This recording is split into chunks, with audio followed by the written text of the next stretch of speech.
میرے رسول کریم صلی اللہ تعالی علیہ وآلہ وسلم نے فرمایا اگر تم زکوٰۃ دے دو گے تو اپنے مال کو محفوظ کر لو گے، تم اپنے مال کو محفوظ کر لو، اور اس طرح محفوظ کر لو گے جس طرح مضبوط قلعوں کے اندر کوئی چیز محفوظ ہوتی ہے۔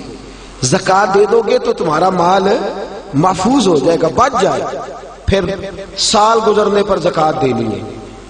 سال گزرنے سے مراد وہ والے مہینے نہیں او وڈیرے نے یاد کر لینے سون بھادو اسو تے منڈے کہنے نے جنوری فروری، تو اسلامی مہینے کدھر گئے جی؟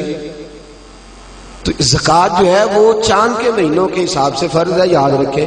اعلیٰ حضرت فاضل بریلوی رحمۃ اللہ تعالیٰ نے فتاوی رضویہ شریف میں فرمایا ہے کہ چونکہ یہی مہینے حج کے ہیں، حج کس حساب سے ہوتا ہے؟ چاند کے حساب سے۔ کس حساب سے بولیے گا جی؟ رمضان کس حساب سے آتا ہے؟ اس دفعہ جون کے حساب سے آیا یا اپنے حساب سے آیا ہے؟ چاند کے۔ تو فرمایا اللہ تبارک و تعالیٰ نے ساری عبادات تیرے اوپر چاند کے حساب سے فرض کی ہے، تو زکوٰۃ بھی اسی حساب سے تیرے اوپر فرض ہوگی۔ جب سال گزر جائے گا تو زکوٰۃ تیرے اوپر فرض ہو جائے گی۔ اب جتنا بھی مال انسان کے پاس ایسا موجود ہے کہ جو اس کی ضروریات، فقہ کے اندر کہتے ہیں اس کو حاجات اصلیہ، وہ حاجات اصلیہ سے جتنا مال بھی زیادہ ہے، ایک آدمی کو ایک موٹر سائیکل کی ضرورت ہے اور اگر اس نے دو رکھی ہوئی ہے تو اسے دوسرے پر زکوٰۃ دینی ہوگی۔ ضرورت کتنی کی تھی؟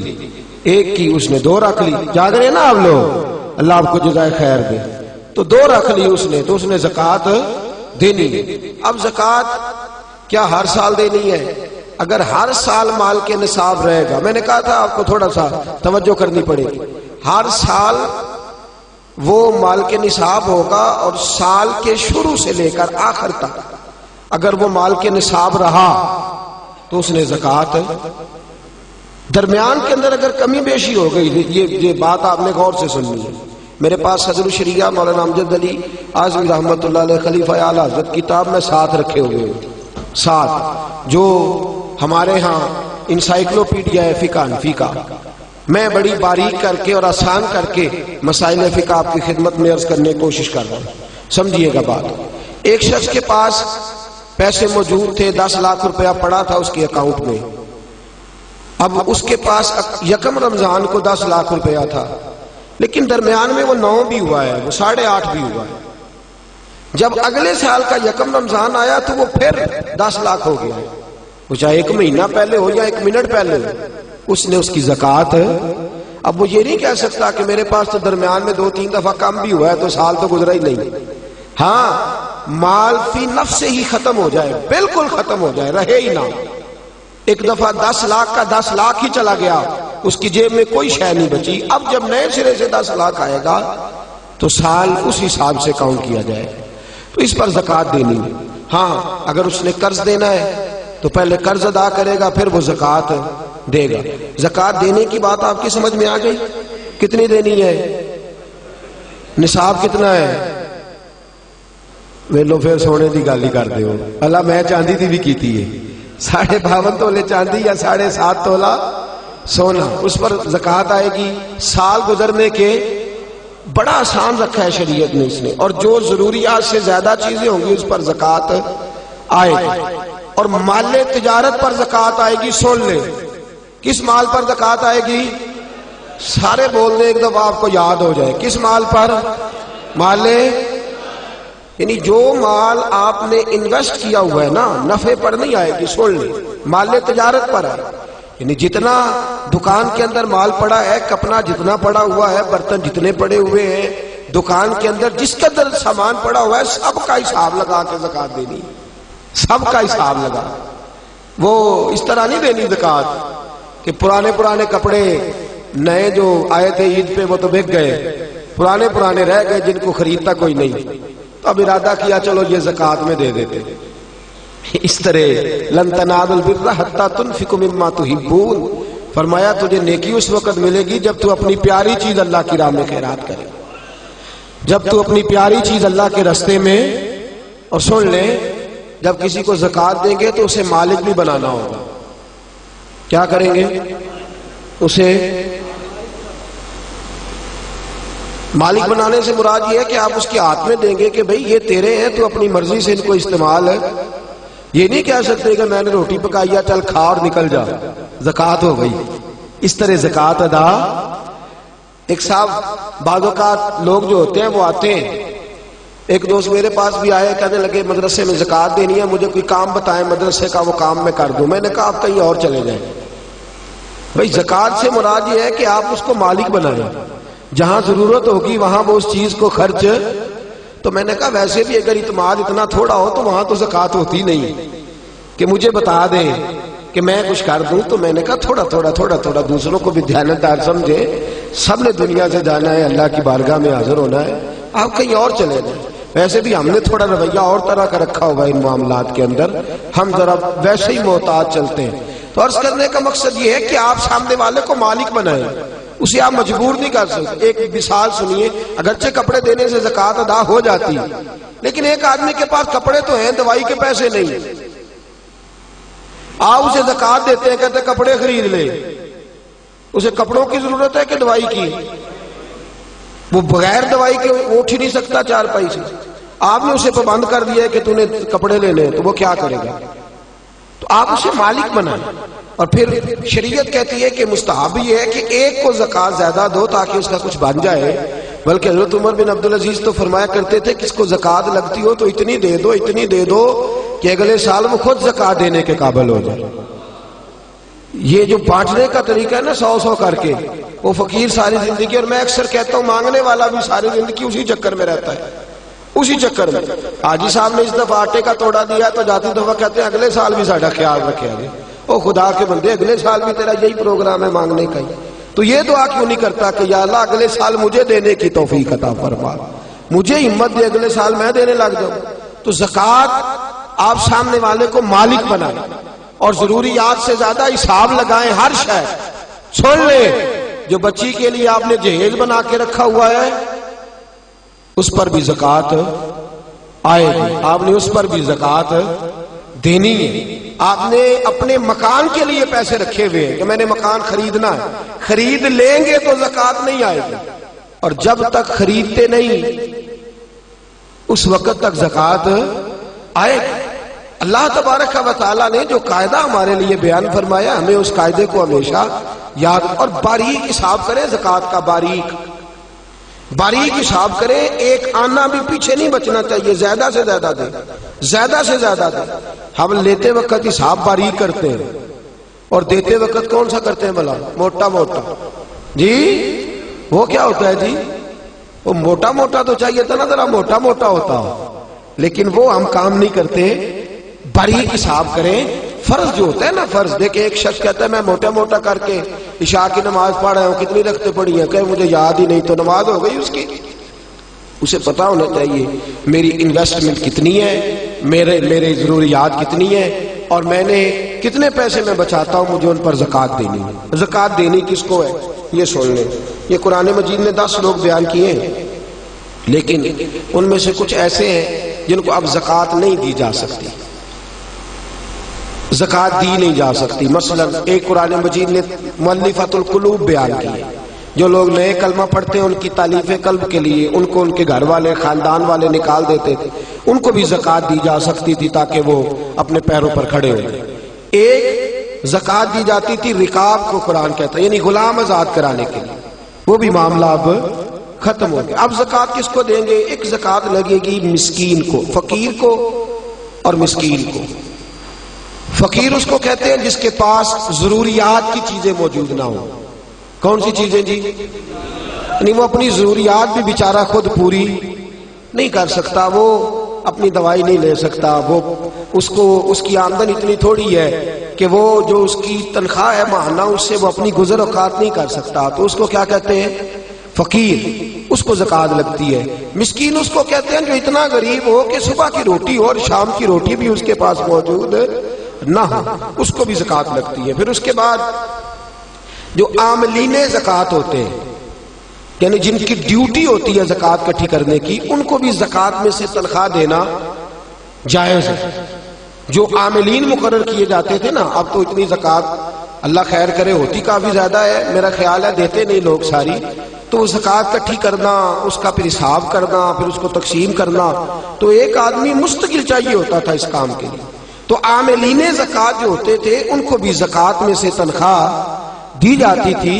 نبی پاک صلی اللہ تعالی وسلم نے دی ہے، صحابہ نے دی ہے، قرآن نے اس کی اجازت دی ہے، ان کو بھی زکوٰۃ لگتی ہے۔ اسی طرح ایک قرآن مجید نے شخص بیان کیا جس کو غارم کہتے ہیں، یہ آپ نے بڑی توجہ کرنی ہے، اس کو خاص کر سننا۔ غارم وہ شخص ہوتا ہے جو مقروض ہوتا ہے، اور میرے نبی پاک صلی اللہ علیہ وسلم نے فرمایا مقروض بھی قیدی ہوتا ہے، تو اس مقروض کا قرضہ ادا کرنے کے لیے بھی زکوٰۃ دینا جائز ہے، اس شخص کو بھی زکوٰۃ لگ جاتی ہے، وہ بھی مستحق زکوٰۃ ہے کہ اس طرح قرض میں پھنس گیا ہے کہ دو قسم کے مقروض ہوتے ہیں، ایک وہ ہوتے ہیں جتنا مارکیٹ میں دینا ہوتا ہے اس سے زیادہ لینا بھی ہوتا ہے، اس کو آپ غارب نہیں کہتے، اس کا تو کاروبار ہے، وہ چل رہا ہے، دے رہا ہے، لے رہا ہے۔ لیکن کچھ ایسے غارب ہوتے ہیں جو پھنس گئے ہیں، الجھ گئے، ان کا کاروبار ڈوب گیا ہے، سرے سے بیچارے الجھ گئے، ان کو آپ زکوٰۃ دیں، ان کو نئے سرے سے میدان کے اندر کھڑا کریں۔ بعض اوقات ایسے اچھے بزنس مین ہوتے ہیں ملک کے اندر، ایسے اچھے کاروبار کرنے والے لوگ ہوتے ہیں، لیکن کسی وجہ سے الجھ جاتے ہیں، کسی وجہ سے الجھ جاتے ہیں، دیوالیہ ہو جاتے ہیں، لوگ ان پر پھبتیاں کستے ہیں، مذاق اڑاتے ہیں، الزامات لگاتے ہیں، لیکن یہ نہیں دیکھتے کہ بھائی تجارت وہ کر رہا تھا، وہ شخص الجھ گیا ہے کسی وجہ سے، اس کو آپ زکوٰۃ دیں، اس کو زکوٰۃ دیں۔ حضرت وہب ابن منبہ رحمت اللہ تعالی علیہ فرماتے ہیں سب سے زیادہ زکوٰۃ مقروض تاجر کو دو، اس لیے کہ تاجر ریڑھ کی ہڈی ہوتا ہے، اگر وہ کھڑا ہو جائے گا تو معاشرے میں کئی اور لوگ بھی کھڑے ہو جائیں گے، کاروبار ہوگا، فیکٹریاں لگیں گی، لوگوں کو روزگار ملے گا، تو سب سے زیادہ مقروض آدمی کا خیال رکھا جائے۔ پھر اس کے بعد فی سبیل اللہ، ایک ابن سبیل ہے، ابن سبیل کہتے ہیں مسافر کو، یعنی ایسا شخص جو گھر سے نکل آیا ہے، اس کے گھر میں مال بہت زیادہ تھا لیکن مسافر ہو گیا، جس جگہ وہ موجود ہے اس جگہ اس کے پاس پیسے موجود، ہاں اب یہ مسافر بھی مسافر نہیں رہے، اب تو 1 منٹ لگتا ہے، ایزی پیسے سے ہر چیز آ جاتی ہے، آن لائن ہو جاتی ہیں ساری چیزیں، تو یہ بھی اب حکم باقی۔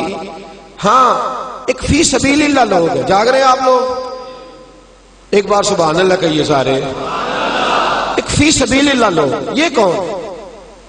یہ مجاہدین اسلام ہے، وہ آدمی کھاتا پیتا ہے، ہٹا کٹا تگڑا ہے، لیکن جہاد کے لیے جا رہا ہے، اور اس کے پاس نہ گھوڑا خریدنے کے پیسے، نہ زرہ لینے کے، نہ تلوار لینے کے، اس کے پاس سرمایہ۔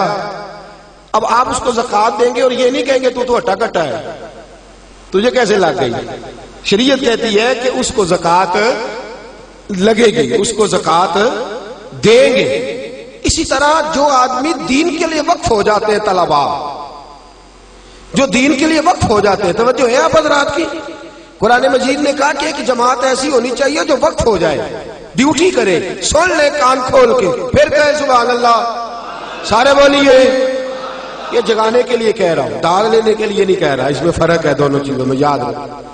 اثر کرے نہ کرے سن تو لے میری فریاد، نہیں ہے داد کا طالب یہ بندہ ہے آزاد۔ ایک فی سبیل اللہ وہ لوگ، وہ طلباء جو دین کے لیے وقف ہو جاتے ہیں، دین کا کام ہمہ پہلو ہے، یاد رکھ لیں، یہ مکمل ڈیوٹی مانگتا ہے، بلکہ اگر کوئی ہماری طرح نہیں، کوئی صحیح دین کی ڈیوٹی کرنے والا شخص ہو تو کم از کم ایک دن کے اندر 18 گھنٹے چاہیے دین کا کام کرنے کے لیے، یہ تھوڑا سے تھوڑا وقت ہے۔ ہمہ پہلو ڈیوٹی دین مانگتے ہیں، ہمہ پہلو۔ اگر کسی نے 1 گھنٹہ بات کرنی ہے تو شاید اسے 8 گھنٹے اس پر ریسرچ کرنی پڑے، ہمہ پہلو، ہمہ پہلو۔ اور پھر کوئی کس قسم کا سوال کرتا ہے، کیا کرتا ہے، اس نے فوری طور پر، اور یہ کیمسٹری، فزکس، بیالوجی پڑھانا آسان ہے، صرف نحو پڑھانا بڑا مشکل کام ہے، یہ بڑا مشکل ہے۔ اصول فقہ کے مسائل اتنے خشک ہوتے ہیں، آپ کو جو علماء جلالی نظر آتے ہیں نا، اصل بات یہ ہوتی ہے کہ وہ فقہ کے مسائل اتنے کڑوے ہوتے ہیں کہ مزاج سخت ہو جاتا ہے، یہ بڑا کٹھن مرحلہ ہے۔ ہمارے ہاں بڑی پریشانی ہے، درس نظامی کے 5 بچے ہوں نا اور وہ مکمل عالم بن جائے تو 5 ضلع سنبھال لیتے ہیں۔ ایک عالم دین کتنا علاقہ سنبھالتا ہے؟ ایک پورے ضلع کی ذمہ داریاں ایک عالم پوری کرتا ہے۔ لوگوں کے فقہی جزوی روحانی مسائل تک جو جامع شریعت اور طریقت لوگ ہوتے ہیں وہ تو ڈبل ڈیوٹی کرتے ہیں عام آدمی سے. وہ ورد وظیفے کی ڈیوٹی بھی کرتے ہیں, روحانی تربیت کی بھی اور دوسری بھی. ہمارے ہاں اس وقت جو سب سے بڑا المیہ ہے وہ یہ ہے, لوگ کہتے ہیں مولویوں نو کادی زکات دئیے بھی اجی تے ماڑے نو دیاں گے. وہ خدا کے بندے, مدارس دینیا کے اندر جو بچے آتے ہیں وہ آتے ہی غریب گھروں کے. ہمارے پاس یتیم بچے ہوتے ہیں, اکثر ایسے بچے ہوتے ہیں جو اسکول کی فیس نہیں ادا کر پاتے, وہ یہاں آ جاتے ہیں. اور اتنی قسم پرسی کا عالم ہے, اتنی قسم پرسی کا عالم ہے. میں کسی اور کی بات نہیں کرتا, اپنی بات کرتا ہوں. ہمیں بعض اوقات چوتھے پانچویں سال میں بچے بھیجنے پڑتے ہیں, سرمایہ ہی نہیں ہے. ایک بڑے معتبر عالم کو بٹھا کے اس سے تربیت دلانے کا اتنا سرمایہ ہی نہیں ہے. لاکھوں روپیہ ماہانہ خرچ ہوتا ہے, بچوں کی فیسیں ہیں, کتابیں, لیکن لوگ اس جانب توجہ. ویسے بھی اللہ خیر کرے, سنیوں نے خرچی بڑی جگہ پہ کرنے ہیں, عرس پہ بھی دینے ہیں, نعت خاں کو بھی دینے ہیں, قوال کو بھی دینے ہیں, اور بھی بڑی جگہ ہیں. مفتی احمد یار خان صاحب فرماتے ہیں خرچ نجدی بر علوم و درس گاہ اور خرچ سنی بر قبور و خان کا. کہتے ہیں بعد مذہب ساری زندگی علم اور درس گاہ پہ خرچ کرتا ہے, اور سنی اللہ خیر کرے تو مزار ہی پکے کراتا رہتا ہے. وہ گنبد ہی نیا بنتا ہے, اور ابھی بابا جی نے دفن ہونا ہوتا ہے اس سے پہلے ہی انہوں نے سنگ ماربل لگوا لیا ہوتا ہے. وہ خدا کے بندے, ہو سکتا ہے تو مدینہ ہی مر جائے, وہاں گیا عمرے پہ وہیں رہ جائے. یہ کس قسم کا مزاج ہم نے اپنایا. ہماری درسگاہیں ویران ہیں, علماء کی کتابیں لکھی بھی پڑی ہیں, چھاپنے کو سرمایہ نہیں. حالات دیگرگوں ہیں. دین کا کام کرنے والے کچھ لوگ تو ایسے ہیں میری طرح جو دو چار جملے بول دیتے ہیں عوام میں آ جاتے ہیں. کچھ ایسے لوگ ہیں جو خالص علمی لوگ ہیں, بیٹھ کے پڑھا رہے ہیں, ساری زندگی گزر جاتی. ہم نے اپنے استاد گرامی حضرت مفتی عبداللطیف صاحب قادری رحمۃ اللہ علیہ کو دیکھا ہے. مفتی صاحب پوری ڈویژن کے استاد تھے, ڈویژن کے استاد. حضرت الحاج حافظ حمید اختر صاحب رحمۃ اللہ تعالی علیہ سے لے کر حضرت شبیر شاہ صاحب حافظ آبادی تک